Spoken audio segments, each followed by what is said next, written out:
Et re-bienvenue à tous, à tout le monde. Je sais pas pourquoi j'ai dit re-bienvenue. Ouais, C'est désolé, on tourne toutes les vidéos d'affilée, donc bienvenue. voilà, re-bienvenue.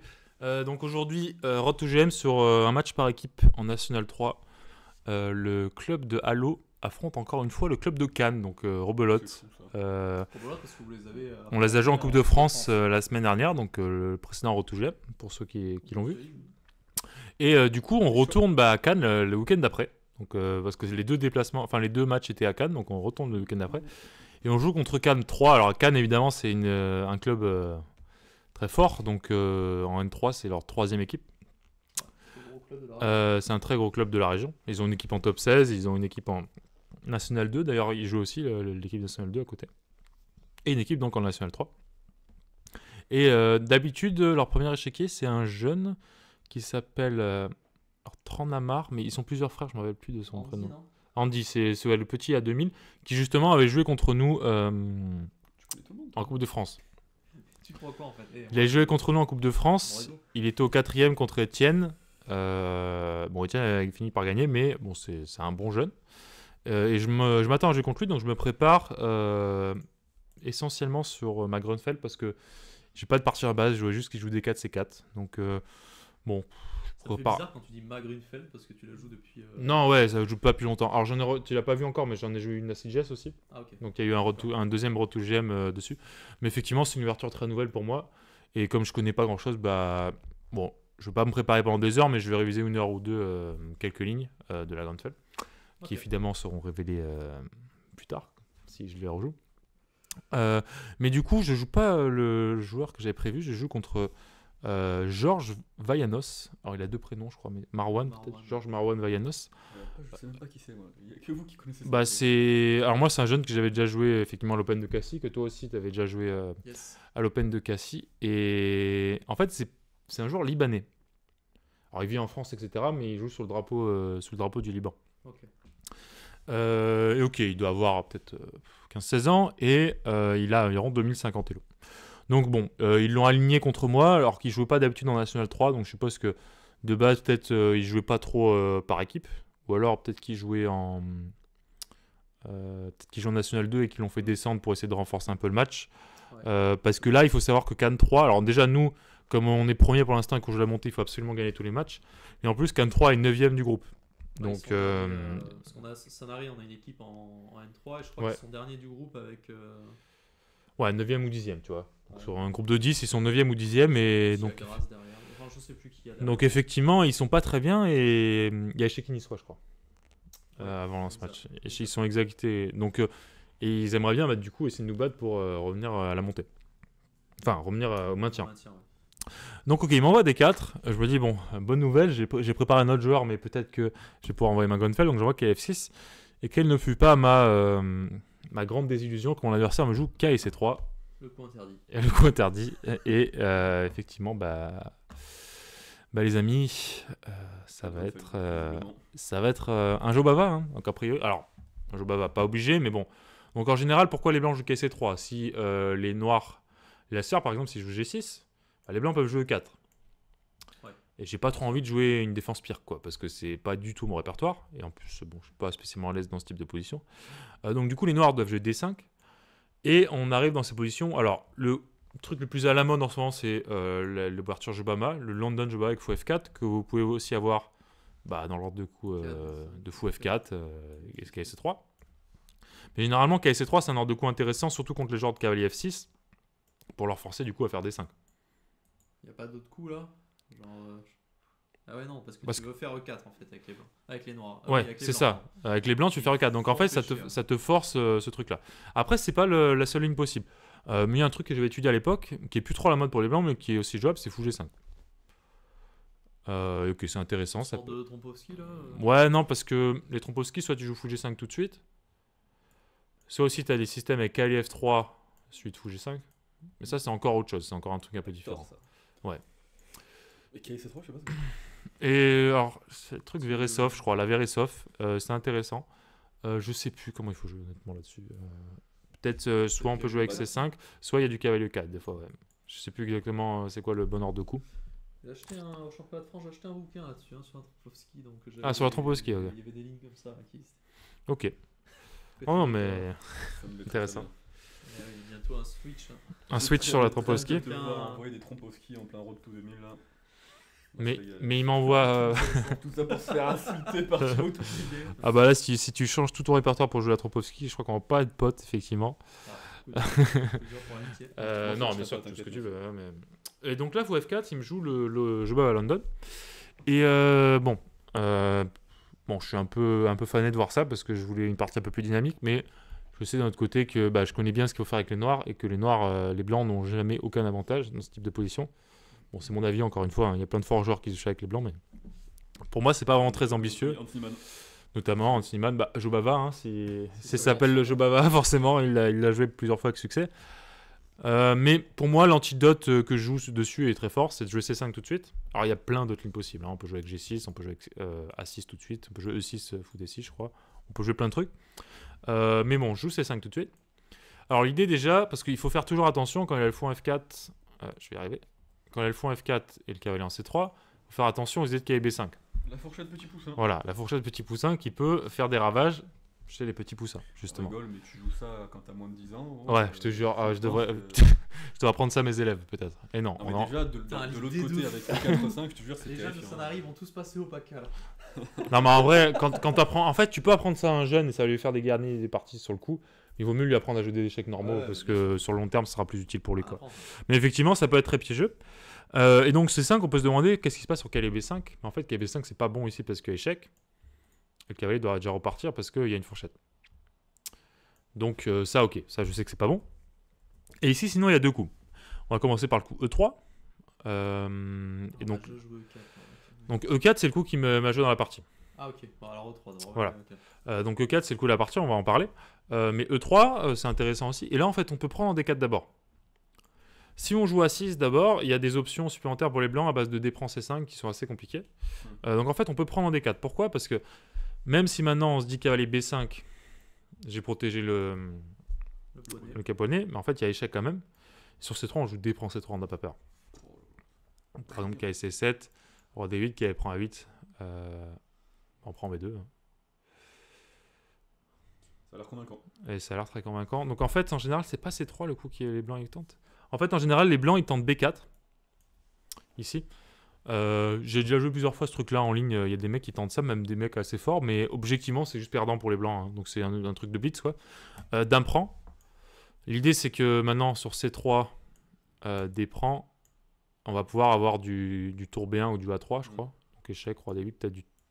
Comment ça marche déjà ? Comment ça marche leur ligne Ah oui, donc voilà, oui, c'est que là, il n'y a plus C prend B2, parce qu'il n'y a plus de pion en B. Ouais. Donc par exemple, prise en A8, si je joue C2 échec, il y a Dame D2 et c'est pas si clair cette position. Mais en fait, là, il y a un très fort coup. Est-ce que c'est E5 tout de suite ou E5 après ? Je crois que c'est E5. Hein. C'est E5 le coup. Donc fou prend. Échec par exemple. Et après, tu as des idées avec le fou qui arrive en B4. Donc peut-être c'est cavalier E4. Alors on va vérifier à l'ordi parce que j'en profite pour réviser mes lignes. Donc voilà, là c'est moins 2,5. Dame B1 échec. Tour prend, on perd une tour. Ouais, donc tour prend, on perd une tour. On a perdu une tour sur Dame C1, il fait Dame B4. Donc non, c'est pas Dame B1 échec le coup. Il fait juste cavalier C6 en fait. Il fait cavalier C6, il se développe tranquille. T'attaques le fou. Si tu fais Dame prend B4, il y a échec. Et le fou attaqué. Si tu fais quoi ? Fou C3. Fou C3. Est-ce qu'on a Dame B1 échec maintenant ? Dame C1 seul coup. Et cavalier E4 probablement. Non, même pas. Fou B4 le retour maintenant. Peut-être du fou F5. Juste pour jouer fou A3 après. Du fou B4 tu veux jouer ? Ça a pas l'air de marcher visiblement. Fou F5. Ouais, fou F5 ça t'empêche la prise là quoi. Et en fait tu menaces par exemple qu'à F3, tu menaces prise et fou A3 à grand minimum. Et on regarde le matériel et le cavalier est toujours dans le coin donc a priori il va être perdu aussi. Ouais. Donc c'est complètement gagnant pour les noirs en fait ce truc là, mais il faut quand même connaître quelques coups précis. Donc en fait se rappeler, je pense que se rappeler de ce E5 ça suffit, après tu retrouves. Je reviens. Donc sur cavalier B5, Dame H5 échec, B4. Dame prend B4, C3, D prend C3. Échec, roi D4 prend 8, C2. Et E5. Et oui, aussi l'intérêt de 5, bien sûr, c'est de ne pas donner la dame, hein, c'est de défendre ici. Ce qui n'est pas le cas. Donc, ok. Donc, du coup, en général, après, c'est prend. Les noirs, les blancs doivent jouer prend. Et là, par contre, il faut surtout pas jouer KSC6 parce qu'il y a cavalier B5. Ouais. Et on l'a dans le baba, donc il faut jouer à 6. Et sur cavalier F3, on peut jouer par exemple cavalier C6. La ligne principale est cavalier E5. Et là, je ne révélerai pas le coup que j'ai joué. J'ai sorti une nouveauté, quasi-nouveauté sur cette position à Aix. Mais la partie s'est pas bien passée. Donc, je vais pas révéler un peu tiltante la partie. Mais ok, une idée assez intéressante dans cette position. Mais du coup, il me joue E4. Alors, E4, c'est un autre coup qui est possible, que je connais. Et en plus, j'ai un peu d'expérience sur ce truc parce que j'ai joué en rapide contre Loïc Razolo, qu'on salue, si jamais il regarde la vidéo. C'est un jeune de Marseille échec, à peu près 2100, et qui m'a joué ça lors du rapide de salon. Okay. Et donc, du coup, en fait, la ligne principale, c'est donc ce qui va se passer en partie, c'est cavalier prend 4. Alors, il y a d'autres manières de jouer, mais moi, c'est la ligne la plus simple, je trouve. Alors, moi, je me sais que je m'étais trompé. On m'avait joué ça il y a 2 ans, en coupe Loubatière.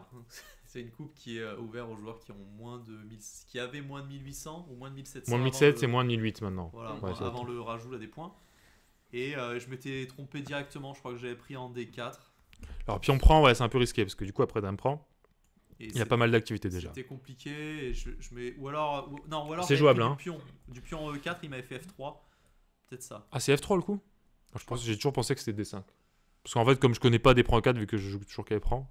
Ah, peut-être F3, c'est jouable, hein, j'en sais rien. Ça m'a l'air bien. Ouais, ça m'a l'air. Ou alors pousser parce que F3, tu prends là aussi. Ah, non, mais peut-être que D5. Je me souviens plus, mais je m'étais fait détruire. Peut-être que D5 après t'envoies F3, par contre, ça c'est vrai. Je m'étais fait. Peut-être qu'au prochain coup tu vas envoyer F3. Ouais, je m'étais fait complètement détruire sur ce truc-là. Donc c'est dangereux en fait si on connaît pas, mais le légalisateur tout de suite pour moi c'est qu'il prend 4, donc que j'avais aussi joué contre Loïc. Prise. Ouais. Donc là pour l'instant on a gagné un pion, mais il récupère en C5. On fait échec.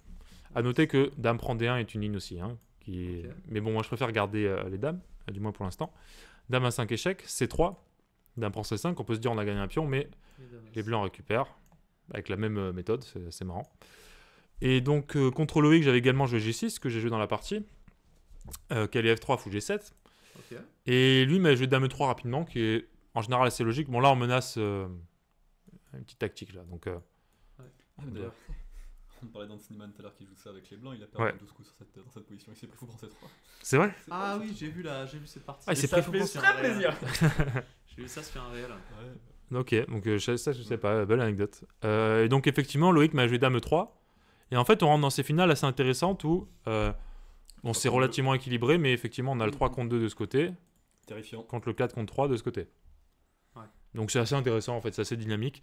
Partie très compliquée d'ailleurs, j'étais pas spécialement bien contre Loïc, j'avais fini par gagner mais c'était assez intéressant. Mais du coup j'ai un peu d'expérience parce que moi mes parties rapides je les note et après je les réanalyse et du coup j'avais un peu regardé comment jouer dans ce type de position. Mais là il va me surprendre avec son coup, il va me jouer tour D1, coup que je connaissais pas, mais qui me semble assez logique parce que je me dis qu'il veut empêcher fou prend C3, hein. Il n'y a plus de fourchette. Et je me dis parfois peut-être il menace fou D6. Donc il faut que je me méfie. Donc je me dis ok, là je réfléchis un peu, comme je suis out of book, je suis plus dans ma théorie. Je l'ai vu, il s'est retenu au début. On est désolé à tous nos amis francophones. Non, t'es pas désolé, mais t'es out of book, c'est pas de ta faute. I am out of book, man. Yes, ok. Donc je suis out of book, donc pour moi, premier moment critique, quand j'ai jamais vu un coup, je prends un petit temps pour réfléchir. Mais je me dis assez rapidement, bon, je vais jouer fou F5. Ouais. Et s'il revient sur Dame E3, ça va revenir sur cette position. Voilà. Tu rentres plus ou moins dans les positions que je connais. Mais là, il va réfléchir pas mal sur fou F5. Donc, on tour DM, le jeu tempo, donc ça a l'air de sa prépa. Mais sur fou F5, ça le surprend. Alors que fou F5, ça a l'air quand même d'être un coup. C'est dans le top 3, quoi. C'est une des idées de G6. C'est de se développer aussi avec le fou, sans craindre une déviation éventuelle sur la dame ou quoi. Donc, ok, je suis assez surpris de le surprendre. Je m'attends à Dame E3. Et je me dis que on va jouer cette pause, il se passe pas grand chose, mais bon, c'est son choix d'ouverture. Après, moi, j'y peux pas grand chose non plus. Ça reste assez déséquilibré, je pense, pour avoir des chances de surclasser un adversaire moins bien classé, mais objectivement, il y a aucun avantage des deux côtés, quoi. C'est assez équilibré. Donc je m'attends à ça, mais il me surprend un peu avec son coup, il va me jouer Dame C4. Et je me dis, c'est un peu étrange parce que, en fait, j'ai pas l'impression que le fou doit aller en C4 dans ces positions, pour les blancs. Bon, là, évidemment, je dois prendre, parce que sinon, je vais perdre trop de temps. Par exemple, si je joue Dame B6, peut-être il peut regagner un temps avec Fou E3, etc. Ou Dame B5, j'avais un peur qu'il vienne m'embêter avec Dame B5. Moi, ce que j'avais compris de ces positions, c'est que souvent, le Fou veut aller en B5 et menacer parfois de casser la structure là. Donc, je me dis, si je fais ça, ça va plus ou moins l'aider à faire son plan, quoi, parce que j'ai pas envie qu'il me double les pions. Donc, je prends. Et je me dis, en fait, le Fou, parfois, il est pas très bien placé en C4 parce qu'il est dans du cavalier A5 et il est dans du tour C8. Donc, bon, évidemment, rien de fou, mais ça peut quand même avoir son importance. C'est des petits détails. Bon, je vois petit roc. Jusque-là, rien de choquant. Et il m'envoie H3. Bon, je me dis, ok, bon, je m'attendais plutôt à petit roc, ça me semblait plus logique, mais H3, je suppose qu'il veut garder le fou sur la diagonale, en fait, qu'il veut pas le mettre en E3 comme dans l'autre ligne. Mais je me dis, ok, là, ça me semble un peu louche, parce que je sens qu'il y a des thèmes de E5 en l'air, déjà, comme il a pas roqué. Bah, pour moi, le fou, il doit rebondir forcément en E3. Si tu prends E4, si tu prends E5... Ouais, je suis d'accord avec toi. Peut-être qu'il veut me jouer des G4 aussi, des fois. Pour me dire, le fou de case blanche a plus trop de cases, et il veut rentrer en D7. Je sais pas. Un peu étrange, on est d'accord. Mais surtout, je sens que comme il a perdu un tempo de développement, je peux tenter de regarder ce qui se passe sur les coups forcés. Et donc très vite, je vais imaginer voir le coup cavalier A5 que je vais jouer assez vite en 5 minutes. Et je me dis, là, il a un dilemme déjà. Parce que s'il va là, je suis très content de prendre. Et à minima, je vais avoir cette option-là. Okay. Alors bon, il a encore tour D7, mais... Comment je peux jouer peut-être E5 5 d'abord. Sur les prises, il y aura des tours 8 à la fin, donc je suppose qu'il doit reculer. Et B6 après B6, ou je pense à fou prendre B3 et fou D5, mais tu as raison, peut-être B6 c'est possible. En fait, parce qu'il y a peut-être ça, et si tu prends là, tu as tour A8 à la fin. Et tu fais l'enfilade. Donc il ne peut pas prendre là, et peut-être s'il doit rebouger ailleurs, tu casses sa structure à minima. Ça doit être quand même un léger avantage noir, je pense ça. On met le pion A5 pour fixer et on envoie la tour en B8, mais ok. Peut-être pas suffisant pour gagner. Mais sinon, oui, comme tu dis, je peux peut-être envoyer B6 et lui dire t'as quand même des grosses faiblesses dans ta structure. Donc ça, c'est pas trop possible. Et je me dis, en fait, j'ai vu une idée, c'est que sur fou D3, il a un gros problème. Donc je vais montrer parce qu'il a joué fou D3 très très vite. Et pour moi, il y avait un gros problème tactique sur fou D3. Ah, il s'est pris une gabi. Donc ok, j'ai regardé un peu les autres coups. Mais par exemple, en fait, une de mes idées, c'est de... pas de mot anglais. D'enlever le fou. To remove. De kick. vas-y. De kick le bishop. Sur cette partie, je me fais plaisir. Tous les mots on fera une vidéo en anglais carrément. Avec plaisir. Allez, let's go. Donc de kick le bishop de cette diagonale. Ouais. Pour avoir éventuellement, comme il a joué à 3, fou E6. Ouais. Et en fait, il est un peu en trouble parce que... Il y a pressure là. Il y a pressure parce que le pion A2 est faible et s'il fait A3, du coup il me laisse toutes les cases blanches et il peut pas faire B3 à cause du pion non-free. Donc c'est une de mes idées en jouant cavalier A5. Mais j'ai aussi vu que sur fou D3, donc déjà j'ai l'option de faire fou 6, mais je vois très vite qu'en fait j'ai fou prendre D3. Et tu l'as vu où ce thème? Coup forcé. Tu l'as vu dans ma partie à la ronde 7 du Cap d'Agde. Et bien sûr. On s'en souvient plus. Attends. Il est fou ce mec. Merci. Ah oui, c'est vrai. Oui. Mais alors je me rappelais pas du tout. Super. Mais peut-être j'ai eu une réminiscence. Mais effectivement. Oh. Donc là, en fait, ligne forcée, les signaux c'est quoi? Les signaux c'est une tour et un cavalier bien alignés pour faire une fourchette de pion et un roi qui a pas roqué. Donc du coup je calcule parce que je me dis c'est bizarre, il joue super vite ce coup. Il a vu une parade. Donc là, quand même avant de jouer E5, je passe... bon je vous spoil un peu du coup, le coup c'est E5. Je passe 10-15 minutes à calculer toutes ces ressources possibles. Parce que je me dis, bon, s'il joue ça vite, c'est qu'il a vu E5. Et quand je joue E5, je vois à sa tête qu'il avait pas vu E5 quoi. Du coup, bon, après quand je joue E5 et je vois qu'il commence à se prendre la tête dans les mains et tout, je me dis, ça sent plutôt bon cette histoire. Mais ok. E5, en fait, il y a pas mal de choses à calculer quand même. Déjà, il faut calculer les coups intermédiaires sur le cavalier. D'ailleurs, l'ordi pointera que la meilleure ligne pour les blancs, c'est tour D5. L'idée, c'est que si on prend F4, on prend ici. Alors moi, dans cette variante, j'avais calculé que tour E8, par exemple roi D1 et tour D8, j'avais l'impression que ça faisait très mal. Parce que quand tu bouges le roi, ça faisait tour E2. Mais je crois qu'il a... Ah non, KD2, ça va pas. Ah, KD2, j'ai F3. C'est joli ça. F3, je menace là et à fou H6. Donc roi C1. Ouais, bien un quart d'heure pour ça. Et bon, pour moi, ça m'avait l'air écrasant cette ligne. Apparemment, l'ordi considère que c'est pas clair, parce que comme tu peux pas rentrer l'autre tour, tu peux pas gagner tout de suite, quoi. Tu perds à 7 quand même. Tu perds à 7, tu vas prendre F2, G2, tu vas perdre à 7, B7, et on a une position très, très tendue, on va dire. Mais ok, déjà, je vois à minimum ça. Et sinon, je me dis, il y a d'autres options. Donc là, en fait, je calcule pas plus loin parce que je vois 2 options qui ont la prometteuse. Donc je me dis, bon, je passe aux autres options. Mais je vois aussi l'option éventuellement juste de faire KC4. Et ça le force déjà à faire fou C1. Et bon, j'ai bien placé mes pièces, quoi. Je peux jouer tour D8 par exemple. Et c'est sûr que je vais avoir un petit plus dans cette finale parce que il va avoir du mal à mobiliser sa majorité alors que moi, je vais aller un peu plus vite. Ok. Alors juste pour les plus débutants, on en a pas parlé, mais juste tu fais E5 qui attaque le fou et qui menace E4 ensuite.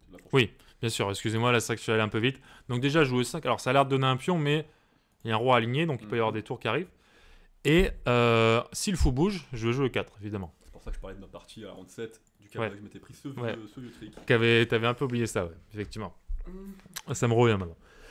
Et là, dans cette position aussi, j'ai pas mal calculé parce que, en fait, il a encore tour D5 dans cette pose. Mais j'ai vu que là, dans cette position, pour le coup, quand il a plus qu'à la 3, quand je fais EF, tour prend, F prend G, intermédiaire, attaque la tour, tour G1, échec. Le roi s'en va, échec. Là, je vais rentrer les 2 tours. Là, c'est terminado. Ouais. Le cavalier contrôle plus des 2. En plus, quand je vais faire, par exemple, donc roi C1, on va dire tour E2. Je menace tour prend F2, tour F1 déjà. Donc là, son seul coup, je pense, c'est tour prend G2. Et bon, là, à tour D, c'est pas le meilleur. Ah, il y a fou H6, il est mat. Enfin, F4 et tour prend. Ah oui, ça, j'ai pas vu dans la partie. J'ai mal calculé. Tour D2, ça m'avait l'air suffisant, mais fou H6, effectivement, ça plie tout de suite parce que si roi B1, tour D1 mat. Et si F4, on encaisse cette tour. Ok, donc ça, effectivement. Bon, j'avais évalué que c'était perdant pour lui, mais j'avais pas vu ce fou H6 en fin de round. Mais du coup, je prends quand même le temps avant le jeu 5 de calculer. Et après, je vois aussi rapidement que sa meilleure idée pour essayer de résister, c'est de prendre. Donc de prendre comment? Pardon, de prendre comme ça. Qu'est-ce qu'il m'a fait là? Il m'a fait qu'elle les prend. Alors s'il fait fou prend, ça va pas. Parce que... Pourquoi ça va pas? Bon, je fais tour 8 tout de suite. Tour E3 et KC4. Et on va revenir dans la partie, mais c'est une moins bonne version pour les blancs parce qu'ils n'ont pas échangé ça. Donc là, ils vont devoir jouer fou D4. Et déjà, je peux à minima prendre ici en fait et prendre là. Donc ça va pas pour les blancs. Donc en fait, je vois très vite que sa meilleure chance, parce que comme il a mis la tour en D3, il a la case E3 pour essayer de colmater la colonne, c'est de faire cavalier prend E5.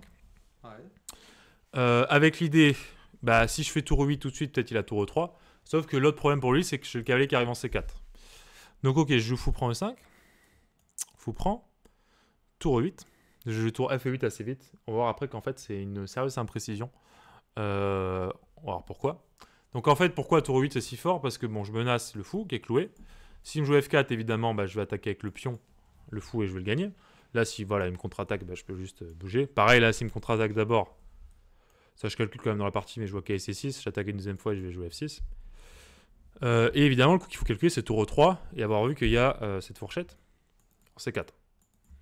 Donc à minima, je vais gagner la qualité. Donc il me joue fou D4, je prends E3, F prend E3.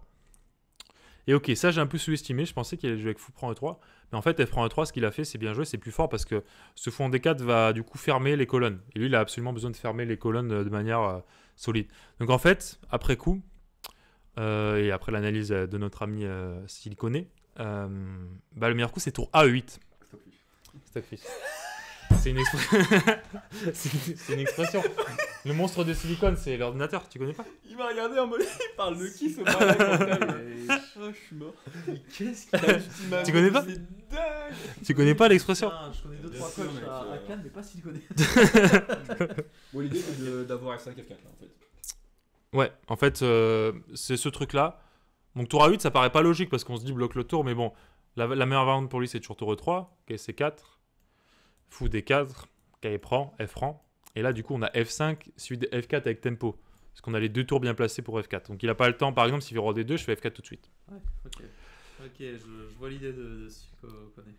De l'idée de notre ami Siliconé, donc Stockfish 17. Donc du coup, quand je tour F8, tour E3, KC4, fou D4, prise, là je me dis, ok, c'est pas mal joué. Donc il a une qualité de moins, mais il a un pion et c'est quand même relativement solide. Et là, maintenant, effectivement, si je joue F5, j'ai pas l'autre tour derrière, donc il va se déclouer. Donc c'est ce que je joue F5. Il va se déclouer et du coup, je peux pas jouer F4 tout de suite. Donc ok, là je marque un premier temps d'arrêt parce que elle est pas si facile que ça en fait à convertir cette position.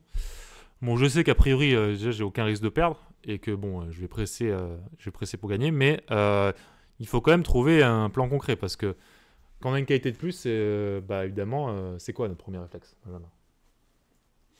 Qualité de plus, notre premier réflexe? Ouais, pour convertir une finale avec une qualité de plus, qu'est-ce que tu dois essayer de faire? On échange les tours, je mange les pions et j'amène la dame un pion. Hein. Non? Alors déjà, ça je pense que tu as raison, généralement c'est beaucoup plus facile de gagner. Alors généralement, si tu échanges les tours.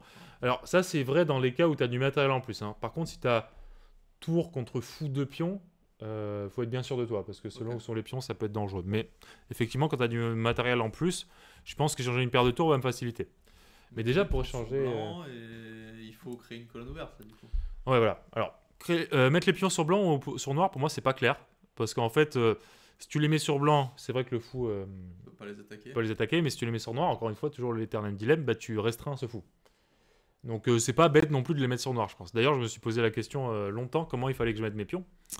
Mais effectivement, la première priorité des noirs, en fait, c'est d'ouvrir une colonne. Pour justement mettre en place la deuxième part du plan que tu as dit, d'échanger une paire de tours et de pouvoir après utiliser l'avantage matériel. Oh, t'as fait le plan de Ben là, à 5, à 4? J'ai joué à 5. Ouais, oui, mais voilà. J'ai joué à 5. Mais j'ai joué un peu vite d'ailleurs. Alors, pour moi, c'était assez logique de jouer à 5 pour justement jouer à 4. Et je sais pas pourquoi, j'ai complètement oublié qu'il pouvait jouer à 4 lui, quoi. Alors là, c'est un oubli. Alors, c'est pas grave en fait d'avoir un pion fixé là parce que. En fait, dès qu'il veut essayer de l'attaquer avec le fou, il va rouvrir la colonne, donc c'est pas optimal. Et de toute façon, même s'il croque ce pion, parfois j'aurai du tour à 8 qui revient et le pion à 4 derrière. Mais c'est vrai que c'est un peu un oubli positionnel, et probablement que j'aurais dû commencer par B5. Parce que c'est un de mes plans, c'est de faire ça en fait. B5, A5. En fait, il faut que tu échanges des pions, parce que si tu échanges des pions, il y a des colonnes qui vont se faire. Ouais, exactement. Et donc, ça ne change pas trop non plus, parce qu'après, évidemment... Oui, bien sûr, il faut pas échanger tous les pions, parce que sinon tu vas galérer à gagner la partie. Non, bien sûr, mais typiquement, tous les pions à la dame, si tu les échanges... Ouais, surtout qu'il a la majorité, tu te dis, si tu échanges les pions, tu ouvres les colonnes de ce côté, et ça te permet de rentrer dans sa position. Quoi. Ouais. Donc il faut commencer par B5 pour faire ce plan-là. Donc là, je joue A5 avec soit l'idée A4 pour fixer, soit l'idée B5, B4, et du coup, il me fait A4, et bon, je me dis, c'était un peu bête de commencer par A5. Bon, le plan de Ben n'est pas toujours parfait. Donc. Il faut non, mais prendre des pincettes avec les plans de Ben en général. Non, mais effectivement, en fait, c'est... Des pincettes avec les plans. Effectivement, c'est généralement une bonne idée de... En fait, là, comme on a 2 pions contre 3, et qu'on a l'avantage matériel et qu'effectivement, on a la possibilité d'ouvrir les colonnes, pousser les pions, c'est une bonne idée parce que s'il veut créer un pion passé, il va devoir ouvrir une colonne. Ouais. Et sinon, ça veut dire que sa majorité sert à rien.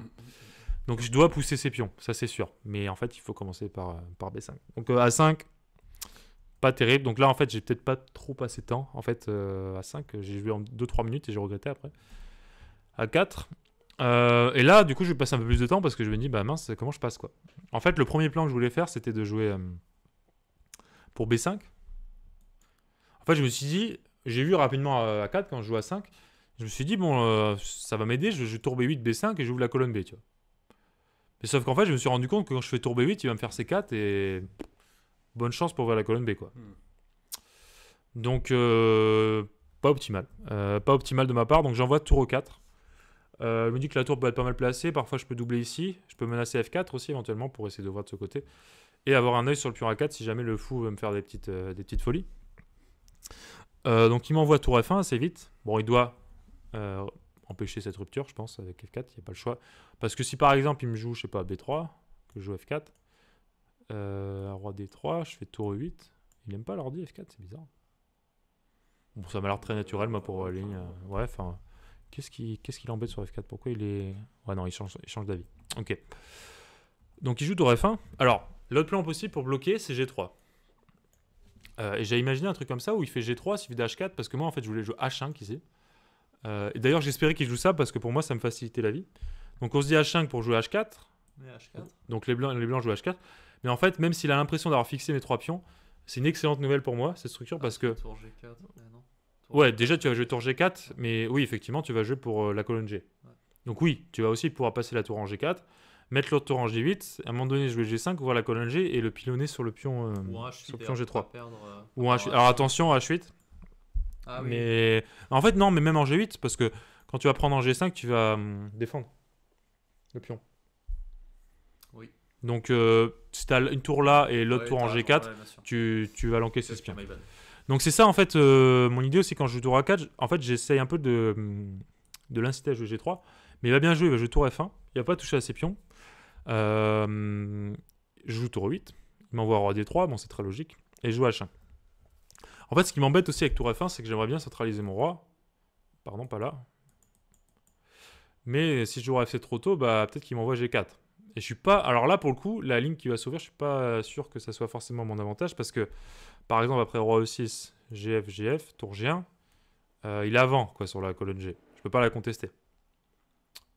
Ouais. Donc, bon, ça peut-être encore mieux pour moi. Hein. Peut-être j'ai tour E7 pour l'empêcher de rentrer. Mais je voyais pas de. Ah, tour H4. Ouais, t'as raison, c'est pas bête, tour H4. Peut-être c'était. T'as raison, en fait, peut-être je peux jouer tour H4 et. En fait, si j'ai pas peur de jouer les parties, en fait, je les gagne, mais à chaque fois, je m'arrête avant à la fin. Tour G7, tour E7, et là, il n'y a pas de tactique avec fou F6 parce qu'il a pas la case. Il revient en G3. Ok. Bon, c'est pas encore clair pour moi comment je vais progresser dans cette position, mais effectivement, ça a l'air d'être déjà une amélioration parce que j'ai ouvert un peu des colonnes. Donc, ok, ouais, c'est vrai que j'ai un peu perdu cette idée G4, peut-être à tort dans la partie. Mais du coup, je vais jouer H5 pour empêcher en fait tout simplement cette idée. Et j'espère aussi qu'il me rejoue ce plan avec G3 H4. Alors, de toute façon, là, il peut plus vraiment parce que déjà, je peux le laisser faire H4, mais sinon, je peux jouer H4 moi là. Ah oui. Ouais, et là, pour le coup, c'est une bien meilleure version parce qu'il n'y a pas de colonne ouverte. Je joue F7, j'essaie un jour de coulisser la tour sur la colonne H. Et je vais gagner le pion. Donc ok, il me joue B4. Ça active de ce côté. Je pense que c'est plutôt bien joué parce qu'en fait, si je prends C prend, bah là, pour le coup, il menace vraiment de se faire un pion passé éloigné. Et je me dis quand même, si le pion arrive en A7 avec le fou qui soutient, je suis pas sûr que la qualité de plus joue. Donc du coup, je dois absolument l'empêcher de créer ses pions passés. Mais aussi, il faut que je fasse gaffe parce qu'il veut par exemple prendre et jouer tour B1. Donc là, je joue tour A8. Je pense que c'est un coup très logique. Mon idée, c'est que bah, s'il prend, maintenant je fais tour prend. S'il fait tour B1, j'ai tour E7 à minima. Tour B4 et par exemple, là, je peux jouer... En fait, oui, là, ce qu'il fallait voir aussi, c'est ce qu'il peut me faire tour B6 pour m'embêter. Mais j'ai tour A6. Voilà. Et en fait, bon, cette finale-là, ça devrait être assez facile pour moi. Mon roi va se centraliser. Donc, du coup, ok, je joue tour A8. Et il me joue B5 et je suis plutôt content de voir B5. Alors, l'ordinateur considère que la position est quasiment égale, mais moi, je me suis dit, bon, je suis assez content de voir B5 parce que du coup, il a plus trop de jeu sur mon roi. J'avais un peu peur qu'il arrive à rentrer une tour et le fou crée du jeu sur mon roi. Et je me dis, bah, je peux juste maintenant tranquillement améliorer. Donc, j'envoie tour E8. Il me joue C4, j'envoie roi F7. Et bon, je me dis, a priori, la rupture G4 n'est pas un coup parce que j'ai la tour aussi qui contrôle. Donc il m'envoie C5. Là, je pense que c'est une sérieuse erreur, C5, en fait, parce que... alors, on avance le pion passé, mais le problème, c'est qu'on me laisse une belle case pour mon roi. Donc, bah, je joue assez vite roi E6. Après, je sais pas trop comment il adorait du jeu, honnêtement, c'est assez compliqué. Mais peut-être qu'il doit jouer l'idée qu'il m'a fait dans la partie G4 tout de suite. Tour H1, peut-être c'était une un peu meilleure version que la partie. Ou attendre, hein. Peut-être que attendre passivement. Mais généralement, les gens, quand ils sont un peu moins bien, ils aiment pas trop attendre passivement. Et du coup, ils s'envoient souvent en l'air. Là, C4, C5, clairement, c'est un bon exemple. Parce que du coup, il me laisse la case. Alors, s'il essaye de pousser tout de suite son pion, parce que là, quand même, j'ai dû calculer quelques variantes. J'avais prévu quoi? J'avais prévu le coup de tour C8, je crois, ici. Tour C1. Roi D6. Et il me semblait que bah, j'allais encaisser le pion, en fait. Ouais, a priori, j'encaisse le pion. C5 oui, alors oui. Ah oui, t'as raison, j'ai calculé cette ligne. Fou C5, échec.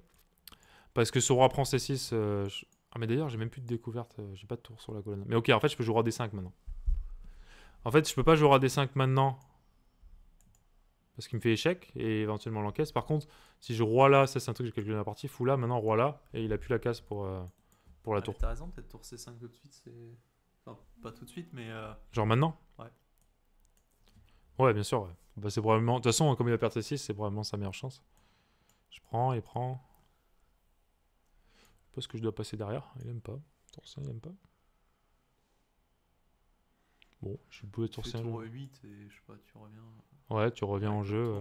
Ouais, t'as raison. Ok. Ça a pas l'air simple encore. Hein. Non, c'est pas si simple. Non, et après, dès que tu arrives à attaquer le G2, je pense que ça devient un peu Ouais. comme ça. Ouais, peut-être c'est pas le plus précis alors que ce que j'ai proposé là avec Roi. Après, humainement, ça a l'air trop dur à jouer avec les blancs en fait. Ouais, c'est très bien.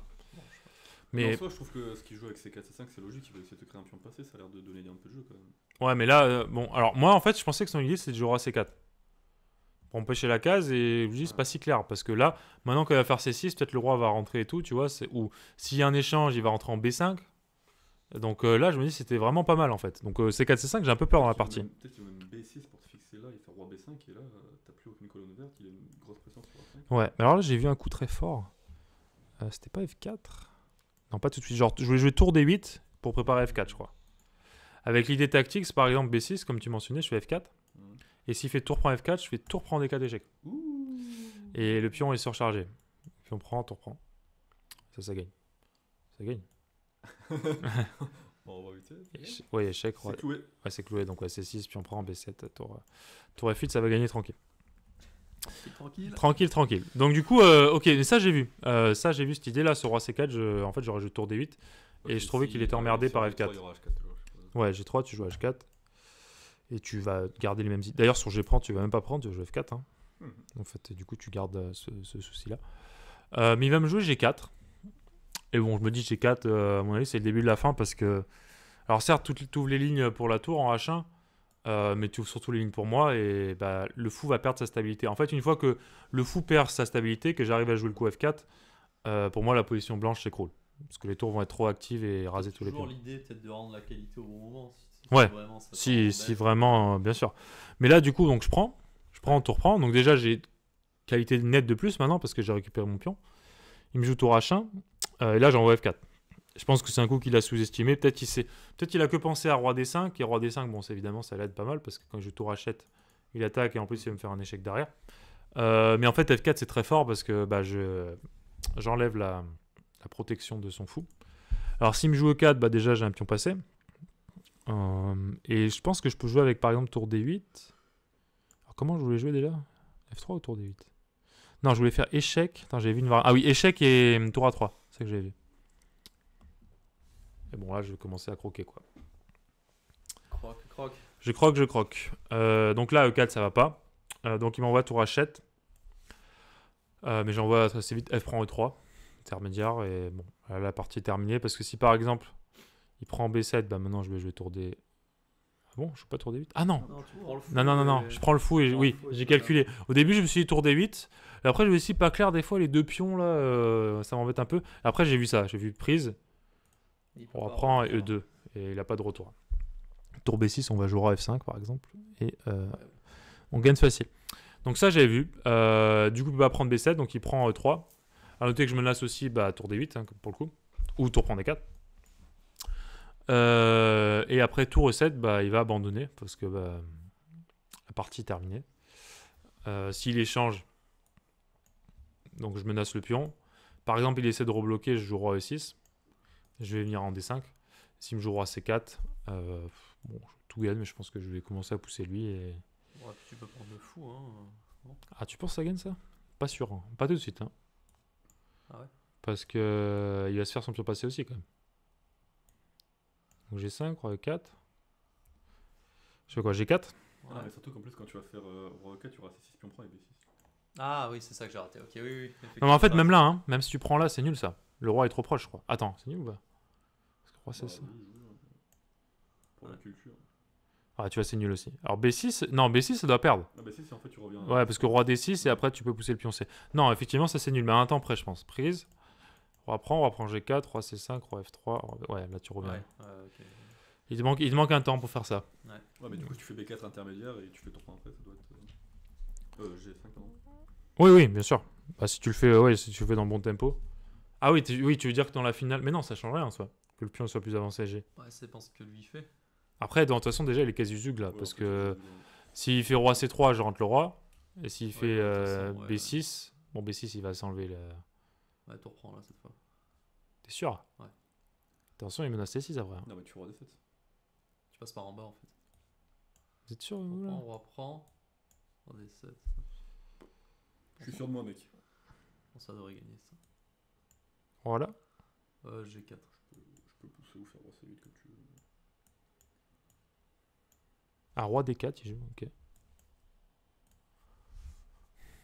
Donc vous faites quoi? G3. On calcule des trucs, mec. Je suis plus sur moi là. G3, il faut d'après leur dire. Alors pourquoi? Je suis plus sur moi. Roi C8 a priori. Ah, G3. Alors ok, G3. Bon, j'ai pas le choix. Pas le choix. C5. Ah, c'est trop court. Ça a pas l'air trop. Ah. Oui, tu veux dire que... Tu cours... Et pion électrique là, non? Roi E2. Non mais... C3. Qu'est-ce qu'il nous raconte là? Oh, mais ok, non, ça gagne pas. Mais... Ah ouais, en fait, mais c'est le truc qui se fait mater moins vite. Ok, donc ouais, non, ça t'as raison, ça gagne. T'en prends des 4, c'est le droit d'essai. Ok, donc du coup, bon, je sens que c'est désespéré pour lui. Et s'il bouge la tour, s'il bouge la tour, je prends le pion à 4 quoi. Donc à partir de là, ça va être compliqué. Donc après tour 7, mon adversaire abandonne. Bravo à toi. Et donc on gagne cette partie avec les noirs au premier échiquier. Alors, donc du coup ce match un peu plus serré qu'il aurait dû l'être sur le papier parce que bon, leur équipe de Cannes, ils ont 2 joueurs à 2000 et après ça redescend assez vite à on va dire 1900 et Ouais, il y a la petite Émilie Alfano qui est partie à Cannes, je crois. Non, mais elle joue en N2 elle. Justement. Elle joue en N2. Okay. Ah oui, parce qu'il leur faut une féminine en N2. Alors peut-être c'est la raison, mais aussi juste parce que je pense qu'elle a le niveau de jouer en N2. En fait, sûrement, oui, leur équipe en N3, aux 4 derniers échiquiers, ils sont à 1700, je crois. Ok. Tu vois, donc on est quand même favori surtout sur les derniers échiquiers. Mais du coup, on commence à gagner 1-0, 2-0, 3-0. Alors, grosse dédicace à mon élève Rodrigue. Rodrigue, parce qu'il a fini la partie d'une manière magnifique. Avec un mat d'Anastasie. J'ai rarement vu un mat d'Anastasie en tournoi. Et c'est quoi ça, l'Anastasie ? le mat d'Anastasie, c'est quand tu sais, t'as un cavalier en E2 et tu prends avec la dame en H2 pour sacrifier. Tu prends les 2 cases avec le roi et après tu fais échec avec la tour. Ah, oui, donc il a maté comme ça. Donc il était content. Et il a posté d'ailleurs sa vidéo. Il a posté la vidéo sur sa chaîne. Il a fait son analyse de partie. Donc je lui fais un peu de pub. Alors je me rappelle plus du nom de sa chaîne. Je suis vraiment désolé, Rodrigue. Je le mettrai en description. Mais en commentaire. Voilà, c'est la seule chaîne qu'on accepte en commentaire. Voilà. Mais voilà, si vous voulez voir sa partie qui a été jouée du coup lors de ce match, n'hésitez pas à aller voir sa vidéo. Du coup, voilà, donc on gagne 2-3-0 rapidement. Christina gagne aussi 4-0. Mais en fait, 4-0, il y a une situation un peu tendue quand même, c'est-à-dire que Fabien est perdant, Alexandre échiquier 2 est perdant aussi. Ah non, pas le F1. Et alors Fabien s'est très très bien accroché. D'ailleurs, pour la petite anecdote, son adversaire a dû finir par un mat fou cavalier. Et je pense qu'il regarde la chaîne des Fous du Sud parce qu'il a su mater assez facilement quoi. Un adversaire à 1800, donc ouais, bravo, mais bien battu quand même de la part de Fabien qui a défendu du parti. Fabien, horrible les plus classes de la région. Ouais. Je tiens quand même à le dire. Effectivement, ça fait longtemps qu'il veut te le dire, donc c'est le moment. C'est le moment. Sur cette chaîne, ça me dément à chaque fois. Maintenant, le cas parce que... C'est le moment. La classe est folle. La classe est folle. Donc on est perdant sur ces 2 matchs. J'ai un autre jeune qui joue une finale, mais qui est pas clair. Donc un jeune à 1700 contre. Voilà. Donc elle est pas claire. Et j'ai un 4e jeune qui joue une finale de dames. Alors la partie elle est passée par tous les trucs qui étaient gagnants, perdants, etc. Donc le jeune Baptiste Couture, je sais pas si vous le connaissez, il est à peu près à 2. Oui, on connaît. Et il a une position où il a une finale de dames, dame 2 pions contre dame 2 pions, mais il va gagner un pion. Et en fait, moi le choix du capitaine, et c'est pas un choix forcément facile à faire parce que évidemment Baptiste il a envie de continuer, c'est de gagner. Mais je lui dis propose nul. Alors, est-ce que tu as le droit de dire propose nul ? J'ai le droit de dire propose nul. Ok, parce que moi les rôles du capitaine c'est toujours très... Donc ce qu'on avait dit, alors après apparemment tu peux aussi, mais du capitaine de lui-même, soit il te dit propose nul, soit il te dit accepte nul s'il y a une proposition, soit il te dit refuse nul. C'est les 3 choses de... J'ai demandé aussi, visiblement tu peux dire si t'es capitaine et qu'on te dit on m'a proposé nul, t'as le droit de dire fais comme tu veux, parce que tu n'influes pas le choix de ton joueur. Ok. Parce que ça du coup je savais pas. Parce que moi aussi j'ai demandé à l'arbitre à Cannes, et il m'a dit les 3 seules phrases que j'ai le droit de dire c'est propose nul, accepte nul, refuse nul. Putain, l'enfer. Encore une fois, bon, N4, c'est en N3. Ouais, champagne. N4, c'est tu veux un café Tranquille. Allez, fais comme tu veux, tu veux un verre de coca? Donc du coup, pourquoi je raconte ça? Parce que en fait, forcément, mon élève, il a envie de gagner. En plus, il joue contre un adversaire, lui, il a à peu près 2000 quasiment, et je joue contre un adversaire à 1800. Ouais. Donc tu vois, ça lui fait un peu mal de perdre des points. Mais c'est une décision à prendre parce que ça assure la victoire du match. Et on n'est jamais à l'abri, tu vois, on sait jamais, le mec qui se prend une enfilade ou quoi, et qui perd la dame. On a vu des joueurs de très bon niveau donner leur dame sur YouTube. Hein, donc effectivement, donc tout est possible. Et moi, voilà, c'est aussi le rôle d'un capitaine, le rôle un peu dur, c'est de prendre en compte d'abord l'équipe avant les individualités. Donc Baptiste, j'espère que tu m'en veux pas. Bon, il regardera pas cette vidéo. Il nous a bloqué sur YouTube. Donc, du coup, il a proposé nul. Du coup, il a proposé nul. Alors, en plus, Baptiste, il me connaît bien parce que j'étais son capitaine en top jeune et en national 1 jeune, donc il a l'habitude de suivre les consignes que je lui donne, quoi. Donc là, tu vois, alors, il a un peu râlé parce qu'il sait que. Voilà. Il sait très bien que s'il n'accepte pas, tu vas mettre une grosse mandate. Non, bien sûr, pas de violence.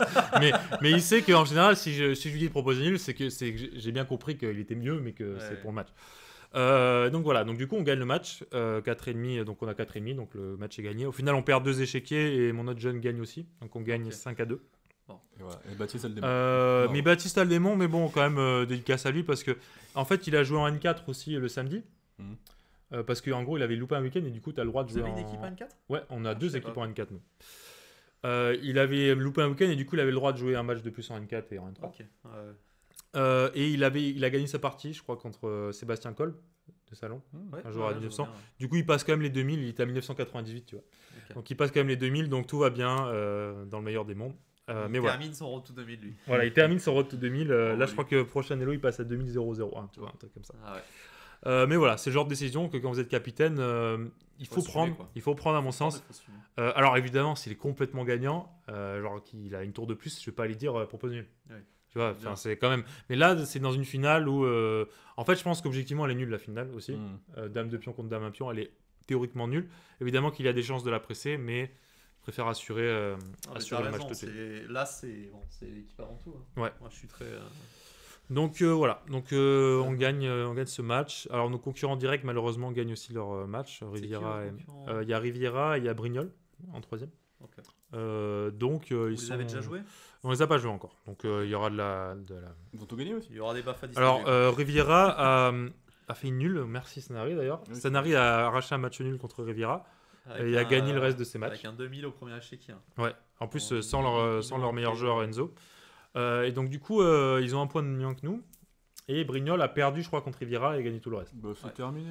Donc en gros, si on gagne tous nos matchs, évidemment, on monte. Et après, si on gagne pas tous nos matchs, ça va un peu dépendre des autres. Déjà, si vous perdez contre Nice. Si on perd contre Riviera et qu'ils gagnent le reste, c'est plus. Ils montent. Après, ils peuvent refuser la montée aussi. Hein, mais Ouais. Mais ok, voilà. Donc restez en tout cas connectés pour la suite de nos aventures en interclub. Donc nos prochaines parties, donc voilà, il y a ce week-end interclub, on va vous présenter les 3 parties. Et il y aura un autre week-end interclub 2 février. On aura 3 parties de N3. Une partie de plus en Coupe de France. Et ensuite, on enchaînera tous les 3 avec mes 2 amis au tournoi de Cannes. Peut-être même Fiona si elle arrive à se libérer. Voilà, donc là, ça serait fou ce qui se passerait. Mais. Moi je serais content qu'il vienne, Chris. Ouais, moi aussi. Et donc du coup voilà, il va y avoir beaucoup de parties qui vont arriver pour le tournoi de Cannes, donc restez connectés la team, ça arrive fort. De toute façon, quand on sera à Cannes, ils auront déjà bouffé tout CGS, donc oui, bien sûr. Ça va être chaud. Voilà, allez, une excellente journée à tout le monde et à bientôt sur la chaîne des Fous du Sud. Ciao. Ciao.